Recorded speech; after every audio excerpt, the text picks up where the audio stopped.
Mheshimiwa Emmanuel Peter Cherehani. Asante sana Mheshimiwa Spika. Kwanza Mheshimiwa, niende kumpongeza sana Mheshimiwa Waziri Mkuu kwa jinsi ambavyo umekuwa unatatua changamoto nyingi za wananchi wetu kwa utulivu na kwa hekima kubwa. Pamoja na juhudi hizo Mheshimiwa Waziri Mkuu, kumekuwa na changamoto kubwa sana hapa nchini kwa wananchi wetu kukamatiwa pikipiki zao kwa makosa ambayo wakati mwingine ni madogo sana. Unakuta wananchi wetu vijana ambao wanatoka vijijini wanakuja mjini kwa nia njema ya kujipatia huduma, wakati mwingine kununua mbolea, mwingine amekuja kufata dawa na mgonjwa, wengine wanafata changamoto zao za kibiashara waweze kuendelea kiuchumi, lakini wanakamatiwa kwa makosa madogo. Eneo mengi ya vituo vya polisi Mheshimiwa Spika, hapa nchini unakuta pikipiki zimerundikana pale, zinachakaa, zinaoza. Je, Mheshimiwa Waziri Mkuu, serikali ipo tayari sasa kuandaa utaratibu maalum wa kupitia upya faini hizi ili vijana hawa waweze kurudishiwa pikipiki zao, waweze kuendelea na shughuli zao za kiuchumi, kwenda kuijenga nchi ya Mheshimiwa Rais? Mheshimiwa Waziri Mkuu. Mheshimiwa Spika, kwanza niruhusu nitumie fursa hii kuipongeza timu yangu ya kazini, timu ya Simba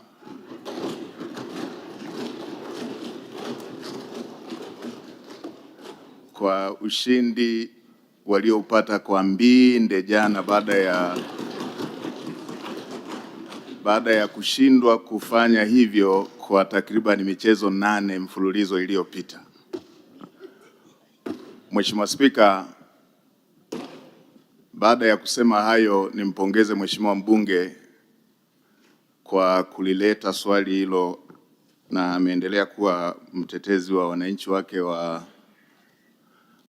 Ushetu pamoja na vijana wengine wa Kitanzania. Mheshimiwa Spika, ni kweli kumekuwepo na baadhi ya maeneo kuwepo kwa mirundikano ya vyombo vya moto zikiwepo pikipiki ambazo zimekamatwa kwa makosa mbalimbali. Mheshimiwa Spika, tuna mafungu mawili katika jambo lile ambalo Mheshimiwa mbunge amelisema. Vipo vyombo vya moto zikiwepo pikipiki ambazo zimekamatwa kwa ajili ya makosa makubwa ambayo yamehusisha uhalifu wa kutumia silaha ama makosa mengine yanayohitaji chombo husika kushikiliwa kama sehemu ya ushahidi, mfano chombo kilichobeba madawa ya kulevya, chombo kilichobeba wahalifu waliofanya uhalifu wa kutumia silaha, ama chombo ambacho kimeshiriki katika makosa mengine makubwa kama ya ubakaji ama mauaji. Mheshimiwa Spika, kwenye makosa haya ya kundi hili la makosa makubwa tumeweka sheria ya kushikilia vyombo hivyo ili viweze kutumika katika taratibu za kiuchunguzi na za kiushahidi kwa kuzingatia sheria zetu za makosa hayo makubwa. Mheshimiwa Spika, nikubaliane na Mheshimiwa mbunge kwenye upande wa makosa haya madogo madogo. Mheshimiwa Spika, kama ambavyo waheshimiwa wabunge watakumbuka, nilikopita katika ziara maeneo yote nilielekeza kwamba vyombo vinavyotumika kwa kazi ya vijana wetu wa Kitanzania kujiletea kipato, ikiwemo bodaboda, bajaji, magari haya ya keri, magari ya biashara, kama limefanya kosa na tumejiwekea taratibu za sheria za hayo makosa na muhusika anatambulika, basi hivyo vyombo visitumike kushikiliwa, badala yake warudishiwe wahusika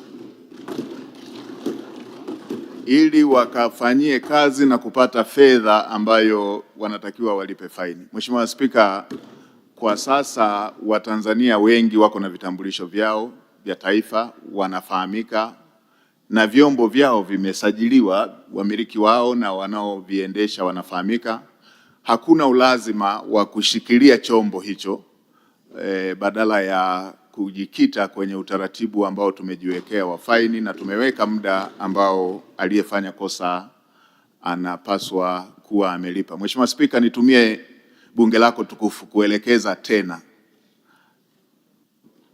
mahali popote ambapo kuna vyombo vya moto bado vimeshikiliwa na havijafanya makosa yale ya kundi la kwanza nililosema, la makosa makubwa ya uhalifu, mauaji, nyara za serikali, ubakaji, madawa ya kulevya, makosa mengine yote ya faini, vyombo vya moto visishikiliwe, badala yake wahusika watakiwe kulipa faini wakiwa na vyombo hivyo ambavyo ni vitendea kazi vya kufanyia kazi, kila mmoja aendelee na kazi. Mheshimiwa Spika, utakumbuka Mheshimiwa Rais alielekeza serikali kupitia upya sheria zile za masuala ya faini. Utakumbuka faini zilikuwa kubwa sana. Mheshimiwa Rais akasema faini sio chanzo cha mapato, tunarekebishana, tunasahihishana, wekeni faini ambayo itakuwa na sura halisi kwamba hii si chanzo cha mapato. Na utakumbuka Mheshimiwa Spika, bunge lako tukufu likapunguza faini zile ambazo zilikuwa zinatozwa kwa bodaboda, bajaji na maeneo mengine ili kuweza kuhakikisha kwamba zinakuwa faini zinazoweza kulipika. Mheshimiwa Spika, nitoe rai pia kwa vijana wetu wa Tanzania kutokutumia hii kama fursa ya kufanya makosa. Makosa mengine yanahatarisha uhai wa Tanzania wengine, ikiwemo wale wanaobebwa kama abiria. Kwa tuendelee kuchukua tahadhari tunapotumia vyombo hivyo vya moto, kwa sababu vinatugharimu maisha na sehemu zingine, maeneo mengine vinasababisha ulemavu kwa wananchi, tena wanaotegemewa katika familia zao, ulemavu ambao hautibiki. Asante Mheshimiwa Waziri Mkuu. Mheshimiwa Doto Johnson Bahemu. Asante sana Mheshimiwa Spika kwa kunipa nafasi. Na mimi naomba nimpongeze Mheshimiwa Waziri Mkuu kwa jinsi anavyotatua kero za wananchi. Wananchi wengi sasa hivi wanaamini kwamba kero zao wakifika kwako zitaisha, na hata kule Ngara wanakusubiri kwa hamu Mheshimiwa Waziri Mkuu. Sasa Mheshimiwa Waziri Mkuu, swali langu ni kwamba kumekuwa na malalamiko ya muda mrefu yanayoelekezwa kwa Jeshi la Polisi kuchelewa kufanya uchunguzi katika mashauri mbalimbali, hali ambayo inapelekea mashauri yale kushindwa kufanyiwa maamuzi na vyombo kama mahakama na vyombo vinginevyo, lakini inasababisha pia wananchi wengine kuchelewa kupata haki zao. Lakini Mheshimiwa Waziri Mkuu, kwa siku za karibuni tumeshuhudia kuna baadhi ya mashauri yaliokuwa yanasababishwa na watu waliokuwa wakizua taharuki katika mikoa mbalimbali ndani ya wiki 2-3 nyuma zimepita, lakini Jeshi la Polisi lishuhudia jinsi ambavyo lilikuwa linawakamata wale watu na haraka sana walikuwa wanashtakiwa na hukumu ilikuwa inatoka mapema sana. Kwa uchunguzi ulikuwa ni haraka sana. Sasa swali Mheshimiwa Waziri Mkuu, kwa nini Jeshi la Polisi lisitumie mbinu ambazo wametumia katika mashtaka ya majuzi ambayo wamechukua muda mfupi sana kuyachunguza, ili yale mengine ambayo yanachukua muda mrefu yaweze kupatiwa hukumu ya haraka? Mheshimiwa Waziri Mkuu, asante sana. Mheshimiwa Waziri Mkuu. Mheshimiwa Spika, nimpongeze pia Mheshimiwa mbunge Mheshimiwa Doto, mbunge wa jimbo la Ngara, kwa swali lake zuri ambalo linalenga kuwasaidia Watanzania wanapokuwa na masuala yanayohusisha masuala ya upelelezi, uchunguzi, kuweza kukamilika haraka ili waweze kujua hatima yao. Mheshimiwa Spika, ni kweli kumekuwepo na malalamiko kama hayo, na Mheshimiwa Spika, kama utakumbuka, Mheshimiwa Rais aliunda tume ya haki jinai ambayo ilifanya kazi yake nchi nzima ikikutana na wadau mbalimbali ambao walielezea pia kuguswa kwao na masuala ya upelelezi kuchukua muda mrefu. Mheshimiwa Spika, tayari tume ile iliwasilisha taarifa yake kwa Mheshimiwa Rais, na tayari utekelezaji wa mapendekezo ya tume ile umeanza, ambapo katika baadhi ya mapendekezo hayo na utekelezaji wake unayagawa makosa. Katika baadhi ya makosa ambayo ni makosa madogo madogo, yanatakiwa upelelezi ufanyike kwanza, Mheshimiwa Spika, kabla ya mtuhumiwa kukamatwa, na atakapokamatwa basi kuwe kimeshajulikana kile ambacho kinamhusu. Lakini la pili, kuna mapendekezo ambayo yamesemea kwa makosa makubwa makubwa basi upelelezi usizidi siku 90, ufanyike ndani ya siku 90.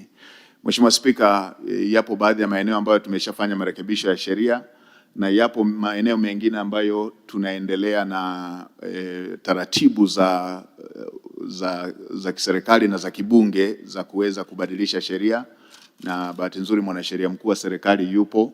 Kwa hiyo yapo ambayo yameshafanyiwa marekebisho ya sheria na yapo ambayo yako kwenye taratibu za kufanyiwa marekebisho ya sheria. Mheshimiwa Spika, tofauti na jambo la hivi majuzi ambalo Mheshimiwa mbunge amenukuu lililokuwa linahusisha taharuki iliyokuwa inajitokeza, yenyewe ushahidi wake ilikuwa rahisi, kwa sababu ilikuwa unaona aliyesema, unaona aliyesemwa, mkihakikisha haichukui dakika, mnajiridhisha kwamba kilichosemwa ni uongo na ni kuzua taharuki, basi hatua zinachukuliwa. Hata hivyo, Mheshimiwa Spika, kufuatana na kazi kubwa ya tume iliyofanywa na Mheshimiwa Rais, tume ya Mheshimiwa Rais iliyotumwa na ikafanya kazi kubwa, na ambayo nimesema sheria zingine zimesharekebishwa na zingine zinaendelea kurekebishwa, ni dhahiri kwamba tunakokwenda tutaendelea kupunguza na pengine kuyamaliza kabisa malalamiko haya yanayojitokeza. Nitoe rai kwa vyombo vyetu ambavyo vinatengeneza